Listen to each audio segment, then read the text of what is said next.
Each of the 36 outlaw motorcycle gangs has a badge, their own distinctive colours. It brands the man, but it is just the tip of a very complex set of rules that are the same from one club to the next. Your colours and your Harley, well, you'd die for them, I suppose. You know, like, die more for your colours than you would your Harley. They have a hierarchy, they have a structure, they have a way of dealing and doing business. Like a lot of big businesses, they have presidents and vice presidents. Some have a national infrastructure. Unlike big business, they also have sergeants at arms. The role of the sergeant at arms is to mediate with the police, to keep control of the men on runs. They're democratic. Well, the president is elected by all the members. His position can go any time if they take another vote. And wield a lot of power. If the sergeant or the president says you had too much to drink, you got to stop drinking that night. They say, go home, you're causing too much shit, you got to go home. But if you break the rules, they can be violent, beyond belief. One member of the Comancheros paid the ultimate price when he stole a bike from a fellow club member.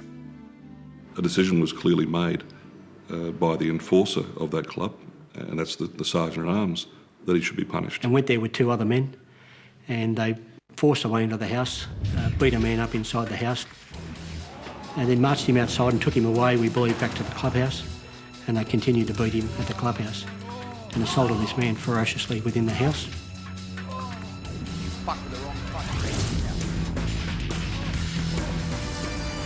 I'm not certain whether it was ever intended that the punishment would go on as long or as hard as it did. He had probably over 120 broken bones in his body. He died as a result of his injuries caused by his own club members. I think their propensity for violence has grown. A lot of Middle Eastern criminals have been recruited in. A lot of Islander criminals have been recruited for muscle. And therefore, you know, they're really now developing into solely criminal groups. And I think the bikie side of it is just a side issue nowadays. They are proud of the fact that they are the people that your mother warned you about. In the old days, the gangs lived for bikes, booze and babes. Different feeling that you get at being there with a pack of guys on Harleys that are one percenters, yeah. 1%er, a biker, not one of us. We are the other 99%. You're an outlaw biker, you're not a citizen, you're your own person. Nowadays, added to the bikes, booze and babes, is big business. Well, the old style rules were you came in as a nominee or a probationer, worked your way up by working at the club, by almost being a servant to the other senior members. Hey! Better fucking shush and a better fucking hash! Nowadays we're seeing criminals just one day non-bikie, the next day full-on bikie, all patched up and become senior members immediately of the club. There are a number of legitimate businesses that are operated by members of outlaw motorcycle gangs. Now, tattoo shops comes to mind straight away. There's a heavy involvement in the transport industry, the licensing and security industries. The common end is crime. The fight to stay on top of the bikies' illegal activities often means police need to mount complex investigations. The time is now 3:56 a.m. In that place we will searching for amphetamine, material associated with the supply and distribution of amphetamine, money tainted, subject of amphetamine sales, and equipment associated with the manufacture of amphetamine. After almost a year of patient police surveillance, it was time to pounce. The target was this man, Richard Walsh, Sergeant at Arms of the Newcastle chapter of the Nomads motorcycle gang.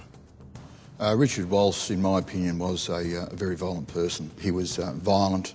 His actions and his behaviour would certainly intimidate the normal punter on the street. Walsh was the distributor of massive amounts of methamphetamine and speed, manufactured here in the Tweed Valley by another nomad, Todd Little. It became obvious to us that Little was a person who was held in a great deal of reverence through the nomad community. Todd Little was a huge and frightening man. One police say was to become the next national president of the Nomads. What Richard Walsh and Todd Little didn't know was that police from Strike Force Sabret were watching their every move. Walsh was very mindful of law enforcement. When he would travel to the north coast under the cloak of darkness, he would drive from Newcastle to Tweed Heads, purchase a couple of kilos, very high purity of methamphetamine, and return to Newcastle. In late 2002, they sprang their trap. This is Richard James Walsh. He's about to be searched now. Police hit the jackpot. You ever seen that guy before? No, I haven't, mate. When we come back, a story of extraordinary courage as a woman turns in her bikie husband.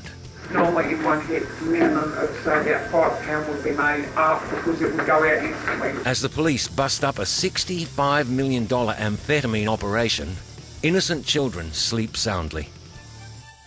A series of senseless shootings in Adelaide sends the bikies packing.